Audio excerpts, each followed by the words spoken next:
ओम सच्चिदानंदरूपाय विश्वोत्पत्त्यादिहेतवे तापत्रय विनाशाय श्रीकृष्णाय वयं नमः। गुरुर्ब्रह्मा गुरुर्विष्णु गुरुर्देव महेश्वर गुरुर्साक्षात् परब्रह्म तस्मै श्री गुरवे नमः। जय पर कृपा करै जन जानी कवियो राजि नर चावै वाणी मोरी सुधारी सो समवाति जासु कृपा नै कृपा गाति। ओम हरै नमः। ओम परमात्मने नमः। कृष्णचंद्र भगवान की जय हो। राधा रमण भगवान की जय हो। भागवत भगवान की जय हो। श्रीमद् भागवत चर्चा परिचर्चा सत्संग गर्ने क्रममा, कथा गर्ने क्रममा, प्रवचन गर्ने क्रममा आज हामी तृतीय स्कन्धको सप्तम अध्याय प्रारम्भ गर्न गइरहेका छौं। यहाँ प्रसंग चलिरहेको छ विदुरजी र मैत्रेयजीका बीचमा। मैत्रेयजीले विदुरजीलाई अनेक सृष्टिका प्रकरणहरू बताउँदै आउनु भएको छ र साथमा आज विदुरजीको के जिज्ञासा रहन्छ भन्ने अध्याय परेको छ। 7औं अध्यायमा के जिज्ञासाहरू विदुरजीले मैत्रेयजीलाई के सोध्नुहुन्छ, मैत्रेयजीले विदुरजीलाई के बताउनुहुन्छ, त्यो अध्यायलाई प्रारम्भ गरौँ। श्री शुक उवाच एवं ब्रुवाणां मैत्रेयं द्वैपायन सुतो बुधः प्रीणयन्निव भारत्या विदुरः प्रत्यभाषतः। जब यस्ता प्रकारले मैत्रेयजीले विदुरजीलाई विभिन्न ज्ञान दिँदै गर्दा त्यही ज्ञानहरूका बीचमा विदुरजीले मैत्रेयजीलाई प्रार्थना गर्दै आफ्नो वाणीद्वारा प्रसन्न पार्दै भन्नुहुन्छ, प्रार्थना गर्दै भन्नुहुन्छ। विदुरवाच ब्रह्मन् कथं भगवतश्चिन्मात्रस्या विकारिणम्। हे मैत्रेयजी, ज्ञान स्वरूप अविकारी निर्गुण भगवानका सत्व रज तम गुणहरू अनि सृष्टिका कार्यहरू, लीलामय प्रयोजनहरू कसरी उत्पन्न हुन्छन्, कसरी सिद्ध हुन्छन्, यो कसरी अगाडि बढ्छन्, त्यो मलाई बताउनुहोस्। बालकमा पनि कामना र आफ्नो साथीहरूसँग खेल्ने इच्छा भइरहन्छ, साना साना बालकमा पनि। त्यसैले ऊ खेल्नका लागि प्रयत्न गर्दछ, परन्तु भगवान त स्वतः नित्य तृप्त हुनुहुन्छ, पूर्ण काम र सदा असंग हुनुहुन्छ। अतः उहाँले क्रीडाको संकल्प किन गर्नुभयो, क्रीडा किन सुरु गर्नुभयो, क्रीडा यो भगवानलाई खेल्नुपर्ने के जरुरत थियो। भगवानले आफ्नो गुणमयी मायाद्वारा जगतको रचना गर्नुभयो, त्यही मायाद्वारा उहाँको पालन पनि गर्नुहुन्छ र त्यही मायाद्वारा यसलाई सम्हार पनि गर्नुहुन्छ। यो चाहिँ भगवानको के हो, क्रीडा हो। भगवानले यो खेल खेलैया गर्नुभएको हैन। एकदम टाढाबाट देखिएको बिजुली चम्किएर झट्याक्क गर्दा बिजुली चम्किसक्दाखेरि बन्द भइसक्छ हैन। त्यस्तै स्मृति शक्तिको अवस्थाले मानिसले पनि विभिन्न कुराहरू झट्याक्क पार्दा बिर्सिसक्छ है। त्यस्तै एकदम टाढा बालिएको दियो पनि त्यसको उज्यालो टाढासम्म पुग्दा नष्ट भइसक्छ। भगवानको स्वरूप मानिसहरूलाई बुझ्नलाई त्यस्तै गरी कठिन छ। यसो बुझ्या हो कि जस्तो भइसक्दा झट्याक्क पार्दा पट्याक्क गइसक्छ, बुझ्दैन मान्छेहरू। सत्य कुराहरू बुझ्न पाउँदैन। कतिपय कुराहरू उसले नबुझ्दै पनि बुझेको जस्तो भान हुन्छ र कतिपय कुराहरू बुझिरहँदा पनि नबुझेको जस्तो अज्ञानता हुन्छ हैन। यस्ता प्रकारले भगवानको यस्ता प्रकारको लीलाहरू, यो स्मृति हुने, विस्तृत हुने, सम्झिने, बिर्सिने हैन, बिजुली चम्के जस्तो हुने, यो दिमागमा चाहिँ भगवानका गुणानुवादहरू नबुझेर बिजुली चम्के जस्तो हुने यो प्रवृत्ति चाहिँ, यो मायाको खेल चाहिँ कसरी अगाडि बढ्छ प्रभु, यो कसरी भएको हो, यो चाहिँ बताउनुहोस्। भगवानका अनेक लीलाहरू भगवान भन्दा भिन्न केही पनि छैन, तर सबै भगवान, सबै प्राणीमा भनौं, सबै संसारको सबै वस्तुमा भगवान हुनुहुन्छ र सबै वस्तु भन्दा भिन्न पनि भगवान हुनुहुन्छ।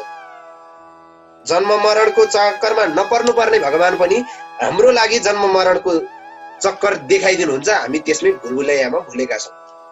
हे भगवान, मेरो मन यो अज्ञानको संकटमा परेर अत्यन्त खिन्न भइरहेको छ, अतः मलाई यो संकटबाट पार लगाउनुहोस् भनेर विदुरजीको प्रश्नमा श्री शुक उवाच, शुकजी भन्नुहुन्छ, विदुरजीको यस्तो प्रश्न गरिसकेपछि मैत्रेयजी भगवानको स्मरण गर्दै हाँस्दै हाँस्दै भन्न थाल्नुभयो, एकदम मुस्कुराउँदै भन्न थाल्नुभयो। मैत्रेय उवाच सेयं भगवतो माया यन्नयेन विरुध्यते ईश्वरस्य विमुक्तस्य कार्पण्यमुतबन्धनम्।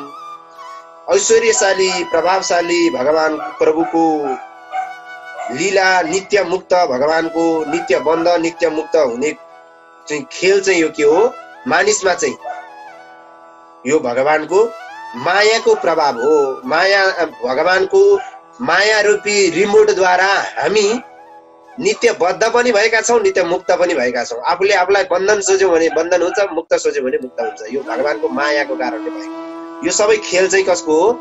उनै परमात्माको हो यो खेल चाहिँ, हैन? उहाँले जसरी स्वप्नमा कुनै व्यक्तिले आफ्नो शरीर काटिएको देख्छ, वास्तवमा त्यो कार्य सत्य हो भने उसले देखिरहेको हुन्छ, उसलाई डर पनि लागिरहन्छ, ऊ त्यहाँ एकदम तडपी पनि रहेको हुन्छ त्यही सपनाभित्रै। होइन यो मिथ्या भनौँ भने त्यस्तो हुन्छ, होइन सत्य भनौँ भने आफू त जिउँदै हुन्छ, देख्ने मान्छे द्रष्टा अर्कै भइरहेको हुन्छ। यो केले हुन्छ भन्दा मायाको कारणले हुन्छ।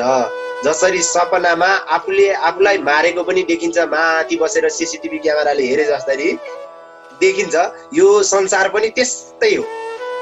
यहाँ कुरो बुझ्यो भनेदेखि आफू त्यही सपना देखे जस्तै हुन्छ, कुरो बुझिएन भने भुलभुलैयामा भ्रमित त्यही डुबिन्छ, हैन? वस्तुतः हेर्ने हो भने यसो विचार गर्ने हो भने सपनामा काटिएको मान्छे पनि आफै हुनुपर्ने हो, तर होइन, त्यो मायाको कारणले त्यो प्रतीत हुन्छ। हो यो संसारमा भोग चलन गर्ने पनि आफै हो कि भन्ने भ्रम हुन सक्छ, त्यो चाहिँ होइन वस्तुतः भन्ने कुरा चाहिँ यहाँ बुझाउनु खोजेको। यो के हुन्छ? अज्ञानताको कारण हुन्छ। अज्ञानान्मयी भासते, अज्ञानताकै कारणले यो मयी पृथ्वी अथवा मयी म भन्ने भाषण हुन्छ। म नै सत्य हुँ भन्ने प्रतीत हुन्छ, पृथ्वी नै सत्य हो, यो संसार चाहिँ सत्य भन्ने प्रतीत हुन्छ, तर यथार्थमा त्यो वस्तु हुँदैन। जलमा देखिने चन्द्रमा उदाहरण यहाँ अर्को पनि आउँछ। त्यो चाहिँ के भएको हो भन्दा त्यो पानीको छायाको कारण चन्द्रमा देखिएको त्यहाँ, तर माछाहरूले के सम्झिन्छन्? त्यही चन्द्रमा नै, यो जुन जलमा देखिएको चन्द्रमा नै यही नै सत्य हो भन्ने सोच्छ। हो मान्छे पनि त्यसै गरी भुलभुलैयामा भुलेको छ। अब यसो हेर्दा बालकहरूलाई पनि त फकाउनको लागि यसो थालीमा चाहिँ चन्द्रमा, थालीमा पानी हालेर चाहिँ चन्द्रमा देखाएर बाबु चन्द्रमा त्यही हो भनेर फकाउँछ बच्चाहरूलाई, होइन? चन्द्रमा चाहियो, त्यो चन्द्रमा देख्यो भने चन्द्रमा चाहियो भन्यो भने कसरी ल्याउने त चन्द्रमा? भने थालमा चाहिँ यत्रो ठुलो थालमा चाहिँ पानी राखेर चाहिँ चन्द्रमाको छाया प्रकाश पारिदियो भने त्यहाँ के हुन्छ?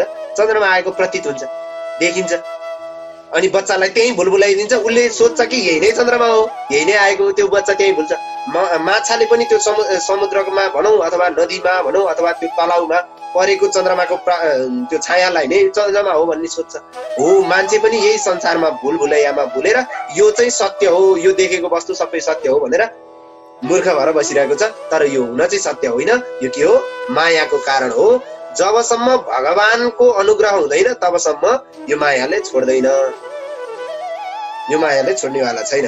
यो कस्तो हुन्छ भन्दा एउटा उदाहरण दिएर हेर्ने हो भने एउटा धनपतिको चाहिँ घरमा एउटा कुकुर पालिएको हुन्छ र त्यसकै एउटा साथी हुन्छ।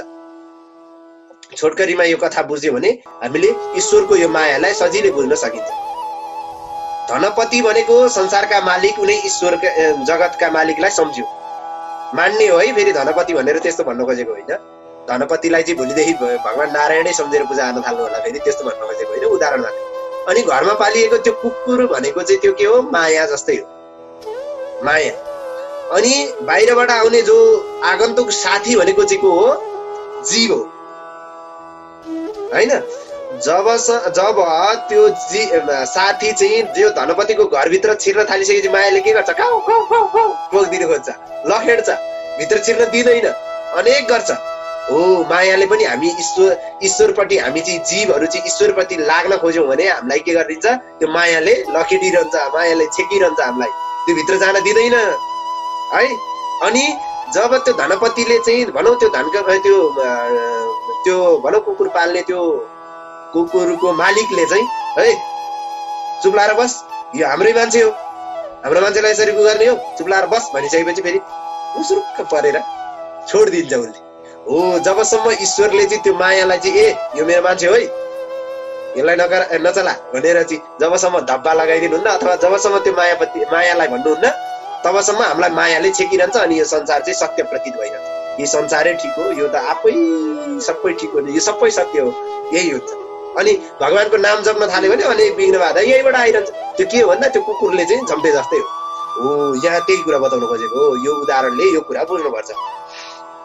जुन समयमा सम्पूर्ण इन्द्रियहरू विषयबाट हटेर साक्षी परमात्मा श्री हरिका निश्चल भावले स्थित रहन्छन्, त्यस समयमा एकदम मनुष्य चाहिँ एकदम सुसुप्ति अवस्थामा, सुसुप्तिबाट नि तुरीय, जाग्रत स्वप्न सुसुप्ति तीनटा अवस्था हुन्छ, त्यहाँबाट पनि मास्तिर पुग्छ मान्छेहरू चाहिँ। जब भगवानमै मिल्न चाहिँ यदि पुग्छ त्यस्तो हुन्छ।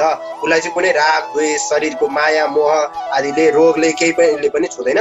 जब ईश्वरमा चाहिँ एकदम तल्लीन एकदम उसमै मिलिसक्छ, यो अन्तिम बिन्दुमा छ। भगवान कृष्णको गुणको वर्णन र श्रवणले मात्र सम्पूर्ण दुःख राशिलाई शान्त गरिदिन्छ। भगवान कृष्णको स्मरण गर्नाले, नाम जप्नाले, भगवानका नामहरू गुणानुवादहरू जप्नाले मात्रै हृदयमा चाहिँ के हुन्छ, भगवानको भक्ति पैदा हुन्छ अनि सम्पूर्ण दुःख राशिहरूलाई चाहिँ नाश हुन्छ। दुःख राशि नष्ट भएर सुख प्राप्ति हुन्छ। विद्रोह भएको छ। विद्रोह बिचमै भन्नुहुन्छ फेरि हजुरको सद्वचन जो सत्य वचन छ, त्यो वचन रूपी तरबारले मेरा सम्पूर्ण सन्देहहरू नष्ट भए, सबै काटिए। अघि नै जुन मलाई शंका लागेको थियो त्यो कुराहरू चाहिँ के भए, नष्ट भए। मलाई भगवानको स्वतन्त्रता र जीवको परतन्त्रताको विषयमा प्रष्ट रूपले चाहिँ ज्ञान भएको छ। भगवान भनेको के हो, जीव भनेको के हो, यो मैले अब बुझेको छु। मलाई यो बीचको माया हुन्छ, माया जन्जाल छ, त्यो हजुरको ज्ञान रूपी सद्वचनले चाहिँ के गर्यो, त्यसलाई काटिदियो। अघि नै मैले पनि बताएँ। त्यस्तै उदाहरण दिएर यहाँ बताउनु भयो। विदुरजी भन्नुहुन्छ, हे विद्वान, हे सर्वज्ञ मैत्रेयजी, संसारको कारण माया बाहेक अरू केही पनि छैन। संसार जुन प्रतीत भइरहेको छ त्यो चाहिँ माया बाहेक अरू केही पनि छैन। यथा जसरी यहाँ मायामा चाहिँ मूल रहित आत्मा चाहिँ भगवानको माया स्वरूप चाहिँ आत्मामा आवरण लागिसकेपछि, भगवानको मायाले आँखामा चाहिँ आवरण त्यो जन्जालले छेकिसकेपछि अनि यो संसार चाहिँ के हुन्छ, सत्य हुन्छ हैन। यो संसार चाहिँ यो के हुन्छ, सत्य प्रतीत हुन्छ हैन। आत्मज्ञानात् जगद्भाति आत्मज्ञानात् न भासते, रज्ज ज्ञानात् बहिर्भाति तद्ज्ञानात् भासते नहि। अष्टावक्र गीता 2य अध्याय हैन। जबसम्म आत्माको बोध हुँदैन, जबसम्म परमात्माको बोध हुँदैन, जबसम्म आत्मा र परमात्माको ज्ञान हुँदैन, तबसम्म यो संसार चाहिँ कसरी प्रतीत हुन्छ भन्दा, यो संसार चाहिँ सत्य प्रतीत हुन्छ। कसरी भन्दा, जबसम्म डोरीमा चाहिँ देखिएको सर्प रूपी भ्रम छुट्दैन, जब डोरीमा चाहिँ सर्प, यो डोरी होइन यो त सर्प हो भन्ने डर भइरहन्छ, तबसम्म यो संसार पनि सत्य हो, यो त सत्य हो, यो त सत्य हो भन्ने प्रतीत भइरहन्छ। जब त्यो डोरीमा चाहिँ ए डोरी होइन रहेछ, के अरे सर्प होइन रहेछ, यो डोरी रहेछ भन्ने ज्ञान हुन्छ, तब यो संसार पनि यो के हुन्छ, असत्य प्रतीत हुन्छ। भन्न खोजेको संसार चाहिँ डोरी जस्तै हो अनि त्यहाँ सत्य प्रतीत भएको चाहिँ त्यो सर्प जस्तै हो भन्नुको मतलब त्यहाँ डोरी चिन्दैमा संसार चिनिन्छ भन्न खोजे होइन। मायाको आवरण हटाएर भनेको सर्प चाहिँ होइन भनेर त्यो डोरी चिन्दा चाहिँ मायाको ज्ञान भयो नि त। त्यहाँ यो सर्प होइन यो डोरी हो भन्ने ज्ञान भयो जस्तै भगवान सम्बन्धी ज्ञान, आत्मा सम्बन्धी ज्ञान अनि परमात्मा सम्बन्धी ज्ञान भएपछि मात्रै मान्छेलाई चाहिँ के हुन्छ, यो संसार चाहिँ झुटो हो भन्ने प्रतीत हुन्छ। नभएसम्म चाहिँ यो संसार सत्य नै हो, मैले नै भोग गर्ने हो, मेरै हो संसार, मैले नै सृष्टि गरेको भन्ने चाहिँ कुरा हुन्छ। त्यसैले मान्छे दुखी हुन्छ, त्यसमै मान्छे चाहिँ चिन्तित हुन्छ, त्यसैको भोग चलन गरेर बस्छ। संसारमा 2 प्रकारका मान्छे हुन्छ। एउटा चाहिँ अत्यन्त मूढ अज्ञानले चाहिँ ग्रस्त भएको मान्छे हुन्छ। अर्को चाहिँ बुद्धिदेखि पर रहेका भगवानलाई प्राप्त गरेको हुन्छ। जो यहाँ चाहिँ जसले भगवानलाई प्राप्त गरो, ज्ञान भए पनि नभए पनि भगवानमा चाहिँ यदि मिल्यो भनेदेखि त्यो मान्छे चाहिँ सुखी हुन्छ। अनि जो संसार नै सबै कुरा भोग चलनमा चाहिँ दौडिरहेको छ त्यो मान्छे चाहिँ के हुन्छ, दुखी हुन्छ। त्यही मात्र बताउन खोजेको, अरू केही पनि। हे भगवान, हे मैत्रेयजी, हजुरले को कृपाले मलाई अनात्म पदार्थ जुन छन् ती वस्तुतः ती पदार्थहरू सधैँ छैन भन्ने कुराको निश्चय भएको छ। भनेको यो संसार चाहिँ झुटो हो भन्ने कुरा चाहिँ मैले बुझेको छु, बुझेँ। अब केवल त्यसको प्रतीत मात्रै भएको छ, यो हो कि जस्तो मात्रै भएको छ, जस्तो पानीमा चन्द्रमा भएको हो कि जस्तो मात्रै हो। त्यो चन्द्रमा देख्दै त्यही हो चन्द्रमा भनेर भुल्या छैन। अब मैले चाहिँ चन्द्रमा अर्कै हो, त्यो छाया अर्कै हो भन्ने कुरा मैले चिनिसकेको छु अब, हैन। डोरी अर्कै हो, डोरीमा देखिएको सर्प अर्कै हो भन्ने मैले बुझिसकेँ। त्यस्तै गरी यो संसार झुटो हो, सत्य वस्तु अर्कै हो भन्ने मैले बुझेँ। म हजुरको चरणको सेवाको प्रभावले मिथ्यालाई बुझ्न सक्ने क्षमता भएको छ। हजुरको ज्ञान रूपी बाणद्वारा, वचन रूपी ज्ञानद्वारा मैले त्यो कुराहरू चाहिँ बुझ्ने चेष्टा गरेको छु, बुझ्दैछु। महापुरुषको चरणको सेवाद्वारा नित्य सिद्ध भएका भगवान मधुसूदनको चरण कमलमा उत्कृष्ट प्रेम र आनन्दको वृद्धि हुन्छ। जब भगवानका भक्तहरूको, भगवानका सन्त भक्तहरूको, अनन्य भक्तहरूको, गुरुजीहरूको, सन्तहरूको, हैन, एकदम भगवानका सेवा गर्ने सेवकहरूको चाहिँ यदि कसैले चरण कमललाई चाहिँ छुन्छ एकचोटि मात्रै भने पनि उसले चाहिँ आनन्द प्राप्त गर्दछ, आफूले उसले चाहिँ एकदम आनन्दित महसुस गर्दछ। किनभने त्यो भगवानका भक्तहरू हुनुभएका कारण, भगवानको कृपा दृष्टि भएका कारण, कृपापात हुनुभएका कारण। त्यसैले भगवानको हरिको भजन उहाँहरूको लागि, साधुजनको लागि निरन्तर देवताको चिन्तन, भजन, कीर्तन नै उहाँहरूको लागि अत्यन्तै ठुलो धन हुन्छ। अत्यन्तै ठुलो धन उहाँहरूको लागि सबैभन्दा ठुलो कुरो भनेकै त्यही हरिको भजन, कृष्णको भजन, भगवानका भजन, शिवको भजन, विष्णुको भजन, अब जसको भजन भन्नुहुन्छ, हैन, जसलाई आफूले मान्नु भएको छ, देवीको भजन, सूर्यको भजन, जसलाई आफूले मान्नु भएको छ, तिनी देवताको भजन नै साधुजनको लागि, विद्वानजनको लागि अनि ज्ञानीजनको लागि चाहिँ के हो, सबैभन्दा ठुलो धन हो। र उहाँहरूले नै वैकुण्ठ जाने मार्ग बनाउने हो, अरूले होइन। अरू यो संसार चाहिँ सत्य हो भनेर बस्ने मान्छेले चाहिँ त्यो केही पनि पाउँदैन। तसर्थ त्यस्ता महापुरुषहरूको चरण सेवाले अनि आनन्द प्राप्त नहुने कुरै भएन। आनन्द प्राप्त नहुने त कुनै छैन। तसर्थ त्यस्ता व्यक्तिहरूको चाहिँ शरण पर्नुपर्छ, त्यस्ता व्यक्तिको सेवा गर्नुपर्छ, त्यस्ता व्यक्तिको चरण छुनुपर्छ भन्ने ज्ञान हो यो यहाँ उपदेश गरिएको, त्यो अर्थमा भनिएको।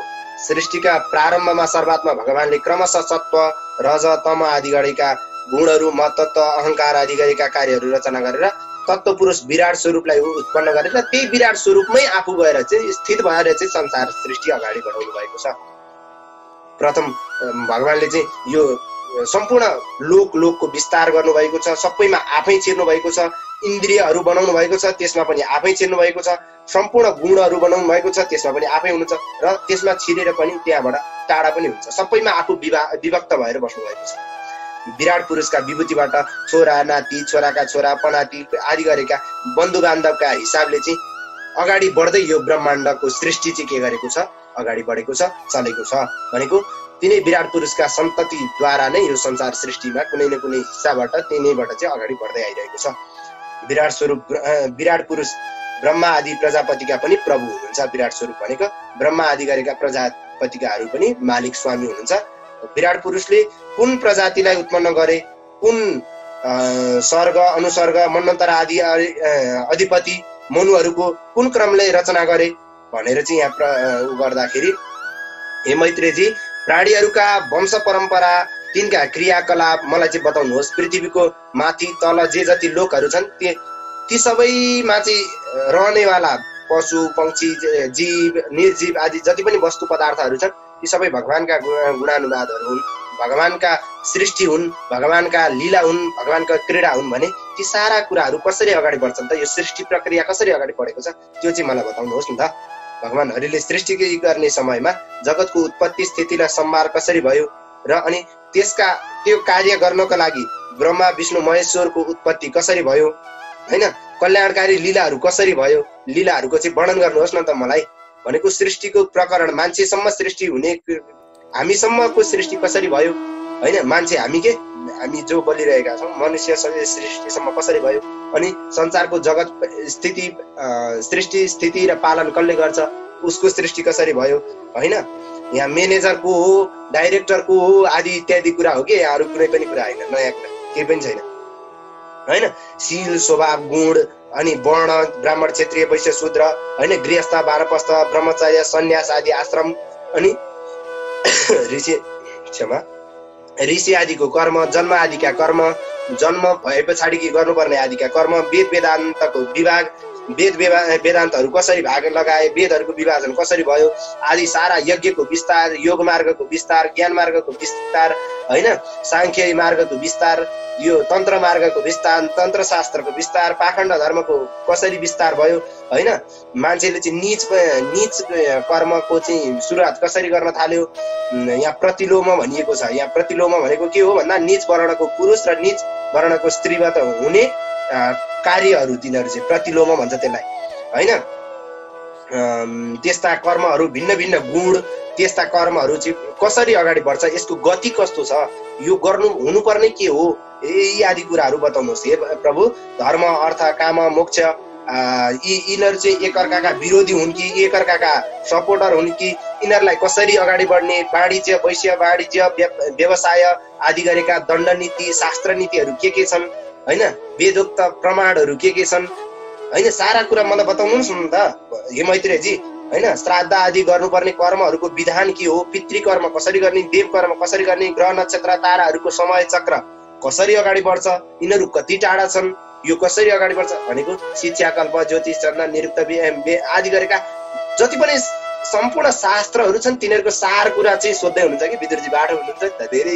धेरैवटा शास्त्र पढिरहनु भन्दा निचोडमा एउटै शास्त्रमा चाहिँ सबै घुसेटेको एउटै पढ्न पाइयो भने त झन् आनन्द हैन। त्यही भएर सोध्दै हुनुहुन्छ यस्तो प्रकारले। सबैतिरको प्रश्न परेको छ यहाँभित्र।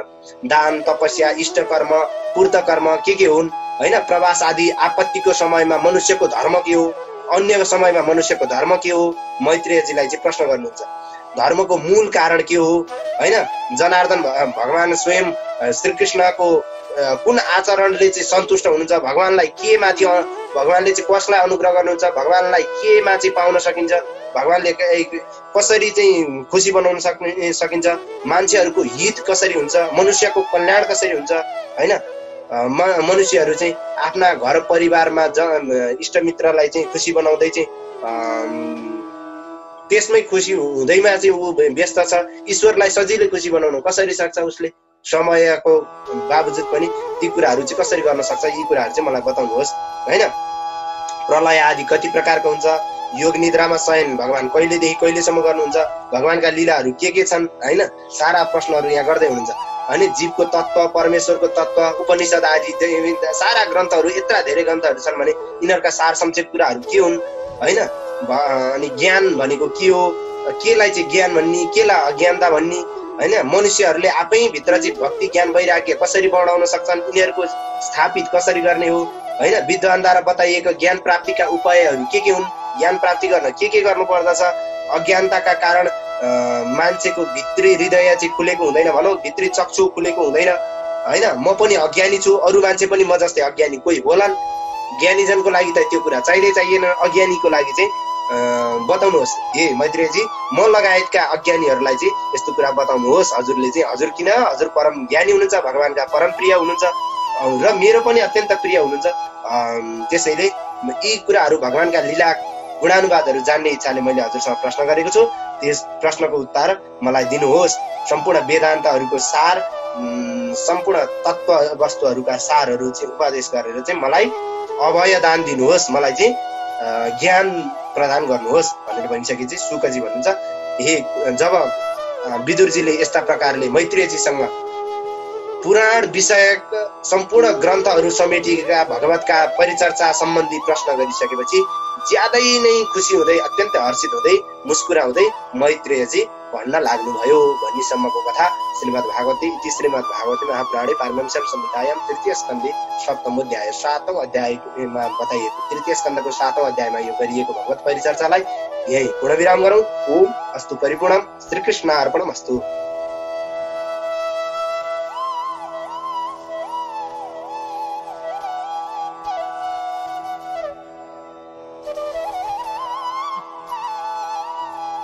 यस्तै भिडियोहरूको लागि हाम्रो च्यानललाई सब्स्क्राइब गर्नुहोस् र फर्स्टमा भिडियो हेर्नको लागि बेल आइकनलाई अन गर्नुहोस्।